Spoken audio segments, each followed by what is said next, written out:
Passion Auto Rétro est une présentation de Fitzbach Garage, Hagerty et Spécialité Hypertech.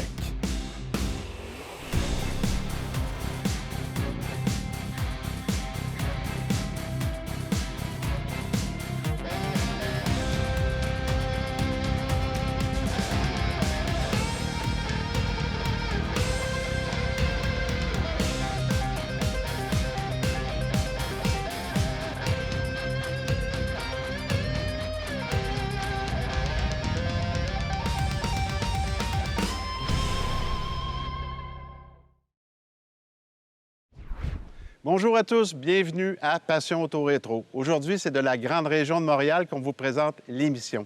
Cette semaine, je m'entretiens avec M. Gilbert Bureau qui nous présente sa magnifique Cadillac 1926. Restez là.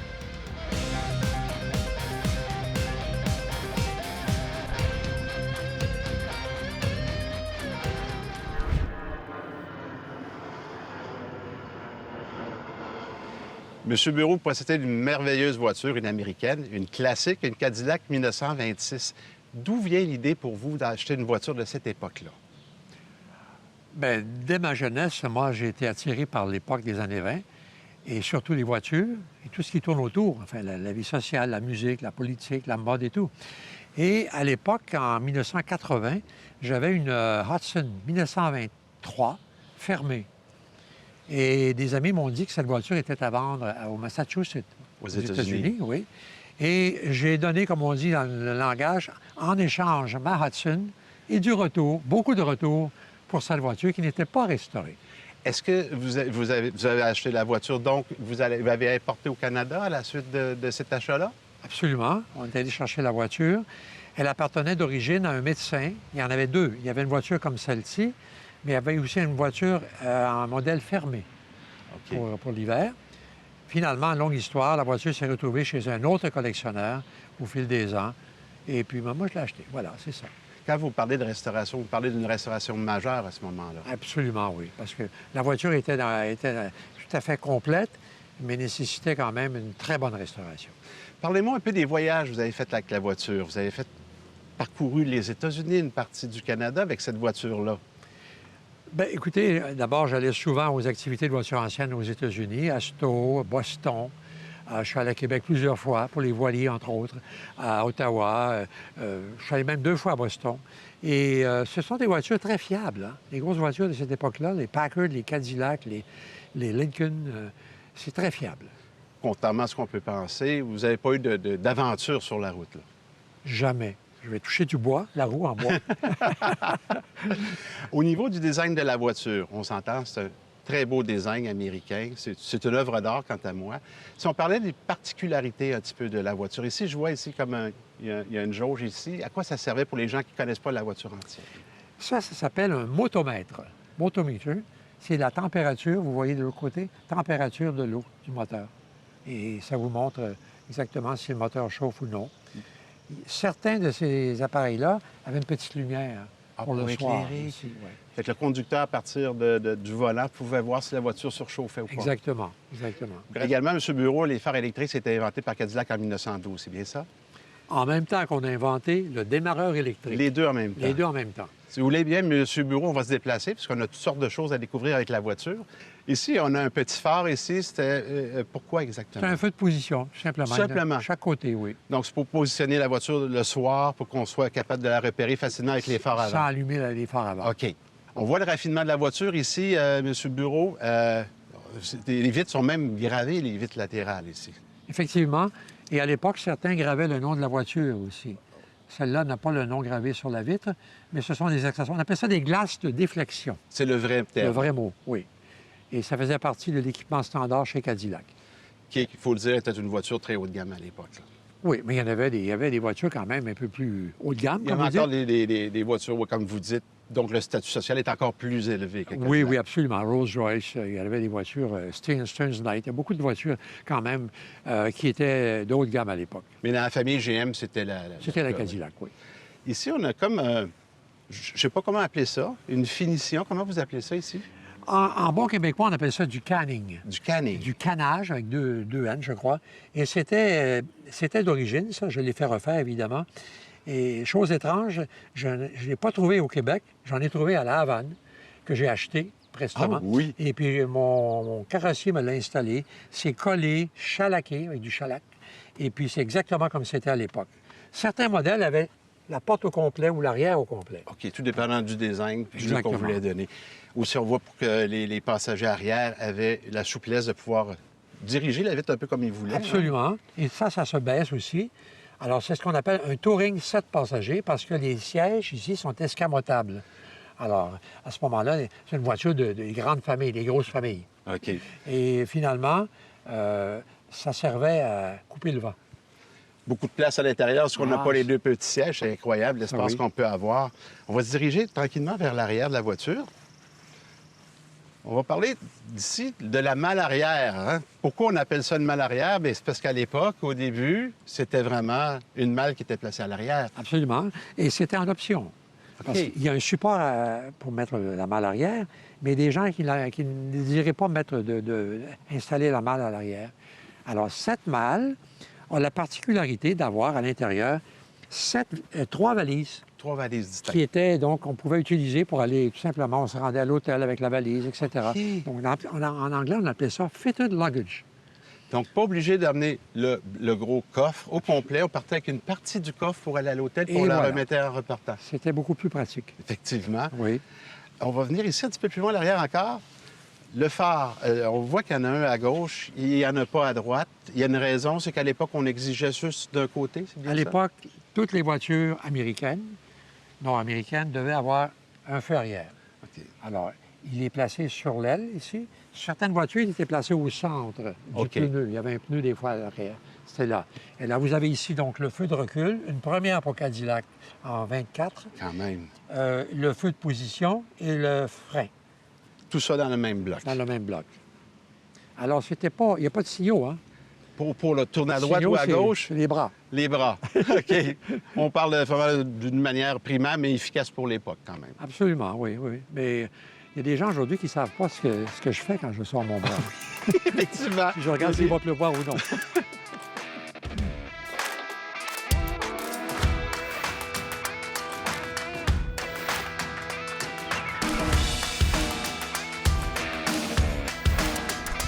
Les conseils du pro est une présentation de Fitzbach Garage, votre atelier mécanique pour voitures anciennes.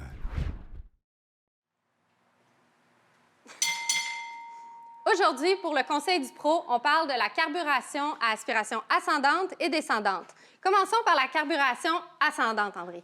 La carburation ascendante a duré jusqu'à peu près au milieu des années 30. Les constructeurs ont utilisé ce moyen, c'est-à-dire que l'air qui est aspiré par le moteur, ou du moins poussé par la pression atmosphérique vers le moteur, traverse le carburateur de bas vers le haut. Par contre, ils se sont rendus compte avec le temps, j'imagine en brassant ses céréales le matin, un des techniciens ou ingénieurs s'est dit « Mais les vapeurs d'essence, de façon naturelle, s'en vont vers le bas. Donc, ça devrait être plus facile de mettre en route un moteur avec des vapeurs d'essence qui vont dans le sens logique, terrestre, on peut dire, de la physique terrestre. » Alors, ça a tranquillement basculé vers les carburateurs à aspiration descendante, il ne faut pas se tromper, comme celui que tu tiens entre tes mains. La Packard qu'on a ici, elle, est de 1930, a un carburateur à aspiration ascendante, il ne faut pas se tromper. Et puis, on pourra le voir, il est vraiment visible et la différence est notable. Parle maintenant du tien. Pour le carburateur à aspiration descendante, le moteur va créer une succion, alors l'air va partir du haut jusqu'au bas et il va faire le mélange air-essence. Une fois que le carbu aura fait le mélange de l'essence avec l'air qui descend, bien, ça s'en va dans les chambres à combustion, puis ça va être naturellement allumé par les bougies qui vont provoquer l'étincelle. C'est quand même une belle petite magie, les carbus, que ça soit ascendant ou descendant. Merci beaucoup, André. Plaisir.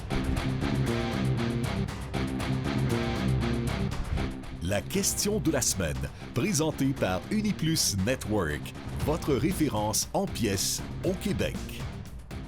Quelle est la première voiture de série à être équipée de coussins gonflables?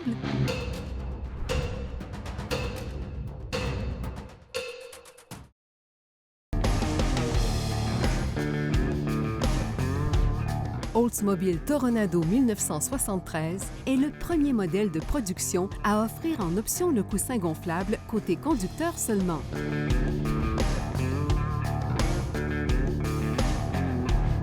Ce segment est une présentation de Les voitures anciennes du Québec.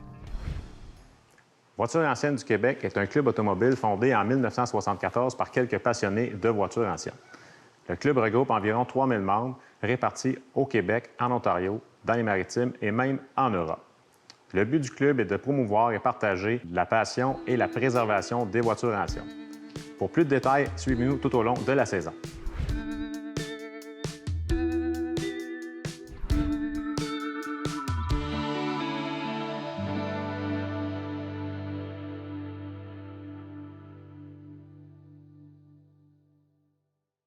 Monsieur Bureau, on a parlé de votre Cadillac 1926. Maintenant, j'aimerais savoir un petit peu plus sur vous, connaître un peu les premiers liens avec l'automobile et vous, tout petit garçon. Comment ça a commencé, cette histoire d'amour-là? D'abord, vous avez parlé de la voiture, vous avez parlé d'une autre antiquité, donc ma noble personne. Écoutez, je me souviens comme si c'était hier, à l'âge de 12 ans, chez mes grands-parents, j'ai découvert une publicité d'une voiture ancienne des années 20. Et je me suis dit, un jour, j'en aurai une. C'est celle-là. Exactement pareil. C'est l'histoire de votre voiture, oui. Donc ça remonte à si loin que ça, ce rêve-là. Oui, oui. Et peu à peu, avec les années, comme je dis souvent, quand on est au magasin du coin avec mes copains, ils yeux-étaient les revues de jeunes femmes. Oui, on se comprend. Puis moi, je regardais les Motor Trend, les revues de chars. Vous n'étiez pas dans la même section. Du tout. Puis de fil en aiguille, vous avez vieilli tranquillement, l'adolescence et tout ça. Et votre première voiture, ça remonte quand? Votre première voiture antique?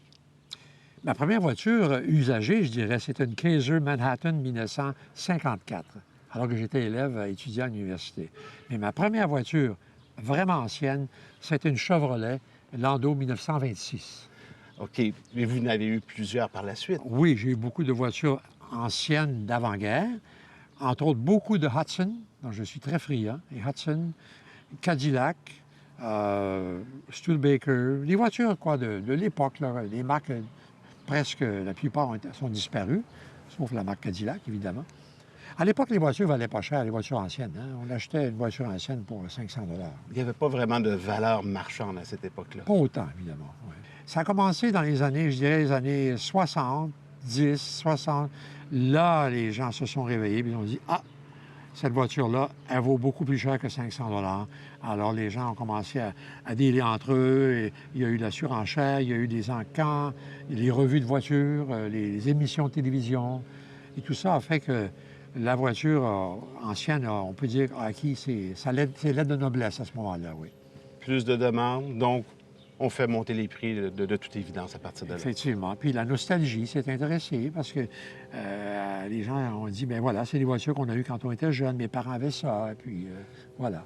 C'est comme ça que ça s'est développé, quoi. En quelle année, votre rêve de vos 12 ans, vous avez réalisé ce rêve-là? À quelle année? À quel âge aviez-vous à l'époque? C'est en 1980, mais la voiture que j'ai eue avant ressemblait beaucoup à celle-ci, mais ce n'était pas ce que je cherchais. Mais celle que j'ai toujours cherchée, c'est celle-ci que j'ai acquise aux États-Unis en 1980. Et c'est à ce moment-là que je me suis dit, bien, puisque je l'ai, je vais la garder. J'ai conservé, ça fait 44 ans que je roule dans cette fidèle Cadillac, que je la possède et qu'elle me possède. C'est plutôt les voitures qui nous possèdent. Voilà. C'est à peu près ça l'histoire courte et longue de ma vie avec les voitures anciennes, les relations que j'ai eues avec elles. Voilà. C'est ma religion, quoi. J'ai opté pour ça.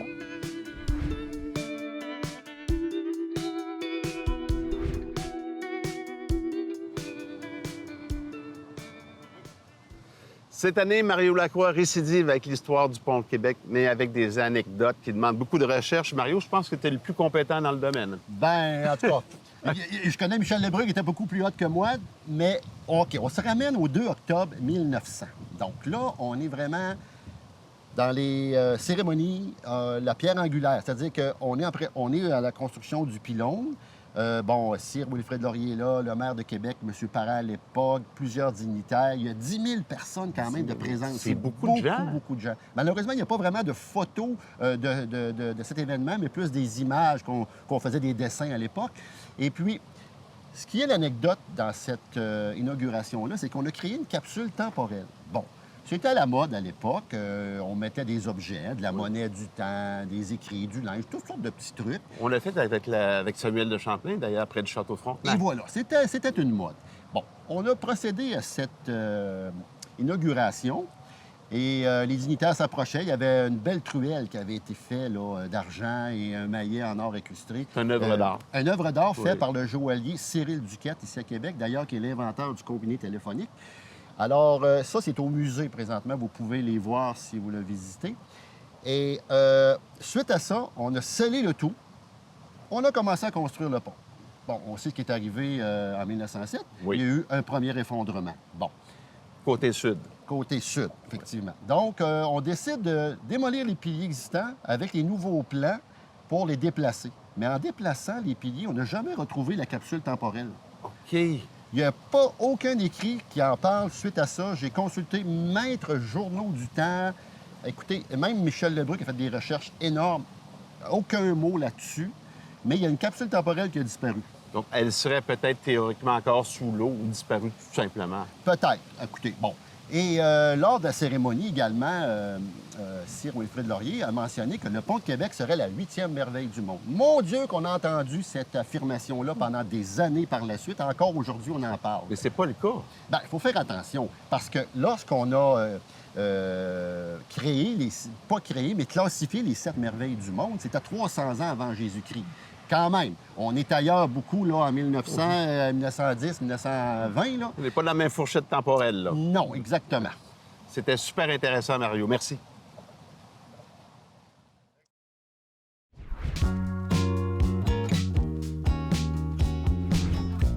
La Buick spéciale Riviera de 1955 est un véritable joyau de l'industrie automobile américaine. Symbole de l'élégance et de la puissance des années 50, cette voiture se distingue par ses lignes fluides et son design audacieux. Sous le capot, un moteur V8 Neil-Head de 188 chevaux propulse la Riviera avec une aisance impressionnante pour son époque. L'intérieur spacieux, richement décoré de chrome et de cuir, offre un confort inégalé. Véritable icône du rêve américain, la Buick spéciale Riviera 1955 reste un classique recherché par les collectionneurs et les amateurs d'automobiles vintage. Aujourd'hui encore, elle évoque une époque où l'automobile représentait bien plus qu'un moyen de transport. Un véritable art de vivre. Ce volet informatif vous est présenté par Black Circles, la façon simple d'acheter les pneus et jantes en ligne. En quelle année a débuté l'utilisation du caoutchouc sur les roues?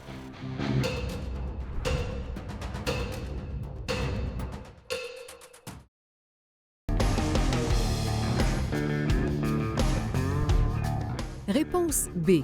Introduction du caoutchouc sur les roues à la suite du brevet de Charles Goodyear en 1844.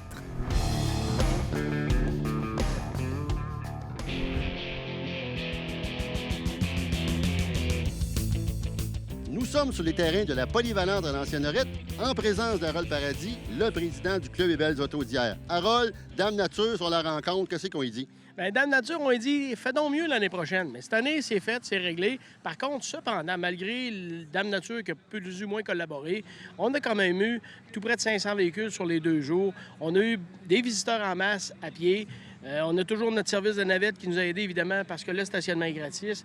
Fait que tout ça pour dire qu'avec les autobus Prévost, avec Léo qui était ici, Michel Barrette, on a fait un événement de la 26e exposition des Belles Autos d'hier, et ça, j'en suis fier. Bien, tant mieux. Puis alors, 2025, on peut espérer une autre édition, c'est sûr? C'est sûr que 2025, si Dame Nature collabore, ça va être encore mieux. Mais somme toute, Dame Nature, on ne l'écoute pas. On fait notre événement. Beau temps, mauvais temps. L'événement a lieu sur les 2 jours consécutifs. On a un chapiteau de 4000 pieds carrés pour héberger les gens s'il ne fait pas beau. Okay. Fait que c'est quand même pas un empêcheur de tourner en rond. Je comprends. Alors, pour 2025, à retenir, réseaux sociaux, Facebook de Passion Auto Rétro, Facebook des Belles Autos d'hier. Alors, on vous dit à 2025.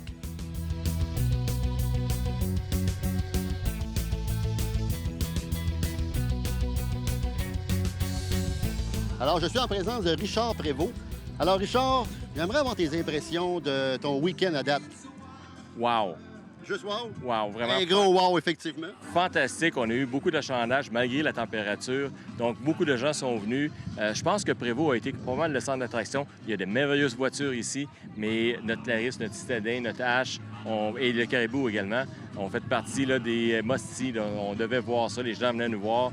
Puis, très intéressés par l'histoire de Prévost et l'histoire de tous ces véhicules-là. Donc, ce fut merveilleux. Une histoire tellement riche de Prévost. D'ailleurs, il y a des belles choses qui s'en viennent encore pour 2024 avec Prévost. On garde ça secret, mais je vous invite à suivre les réseaux sociaux. Vous allez voir, il y a des belles annonces qui s'en viennent. Un gros merci, Richard. Puis merci aussi à la famille Prévost. Vous avez une gentillesse extrême. Bien, merci à vous.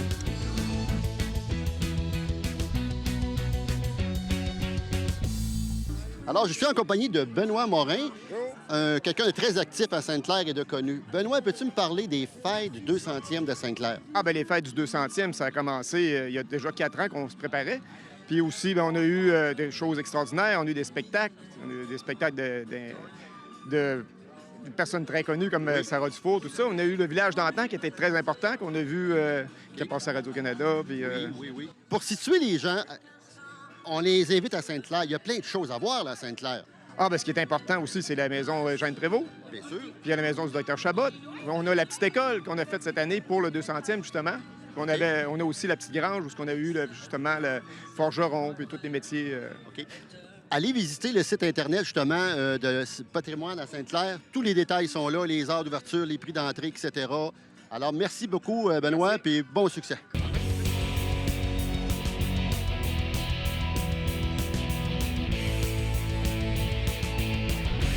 Ce segment vous a été offert par Les Belles Autos d'hier.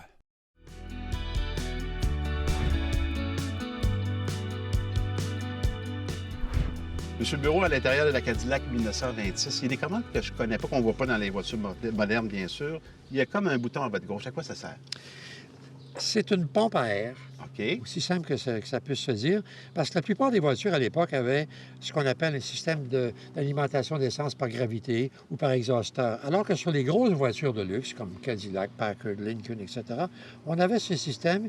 Et qu'on partait le matin, on pompe jusqu'à temps que la pression d'air monte à une demi-livre.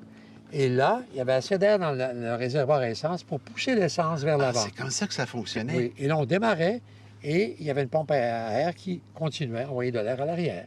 Ah, c'est brillant, pareil. Oui, c'était vraiment, je dirais, un système qui était vraiment là, à l'épreuve de tout. C'était efficace. Oui. Les essuie-glaces, bien sûr, ce côté chauffeur seulement, au vacuum, j'imagine? Au vacuum, et quand on monte une côte, évidemment, ça s'arrête. Il fallait donc calculer bien à l'avance ce qu'on voulait voir. Planifier. Vous savez, il y a un truc de vieux pépé qu'on dit à l'époque, quand il n'y avait pas d'essuie-glace, on prenait un oignon coupé en deux, on frottait le pare-brise et ça ne faisait que des gouttes d'eau. Êtes-vous sérieux? C'était un truc qu'il y avait à l'époque. J'apprends quelque chose, là. Ah, bien, j'apprends ça. Il y en a qui mettaient du whisky, mais c'était une autre histoire. Ça ne donnait pas le même résultat. L'avance, bien sûr, à cette époque? Oui, parce que l'avance n'était pas automatique comme aujourd'hui. Alors, on démarre avec les deux oreilles, comme on dit, en haut, et on descend lorsque le moteur est démarré pour rouler full advance. Voilà. Et c'est comme ça que... Ceci est une forme primitive, je dirais, de contrôle automatique de la vitesse, sauf que vous avez beau freiner, ça continue d'avancer. Alors, on ne s'en sert jamais. Un peu comme un cruise control. Un cruise control, un régulateur de vitesse, oui. Mais c'est jamais on utilise ça. Parfait. Autre élément ici, on a un allume-cigare qui peut s'éloigner, donc on peut repositionner où sont les passagers, j'imagine. Effectivement, ça allait jusqu'à l'arrière de la voiture. Jusqu'à l'arrière? Oui, l'allume-cigare. Et vous allez peut-être me demander ce que ça fait ici, la petite médaille. Oui, la petite plaque, c'est quoi? Ça, c'est une médaille que le propriétaire de la voiture, le chauffeur, devait porter sur son uniforme pour montrer qu'il avait payé sa licence de chauffeur. C'est comme ça marchait. Et c'était des plaques qui étaient émises à chaque année. Wow. Est-ce qu'on peut aller faire un petit tour? Absolument. On est partant.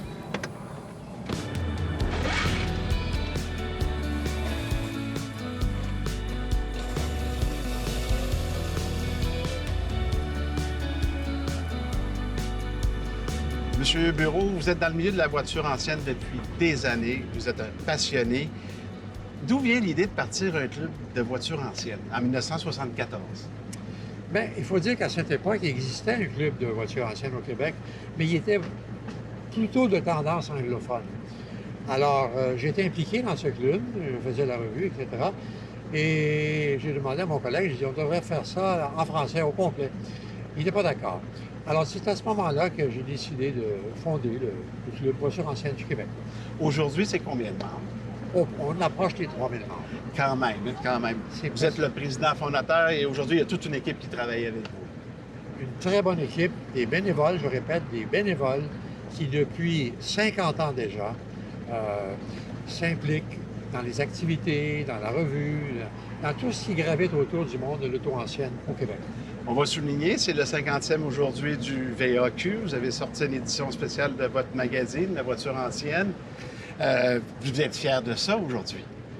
Je suis très fier de ce que j'appelle mon bébé, mais n'importe qui peut fonder un club de voitures anciennes.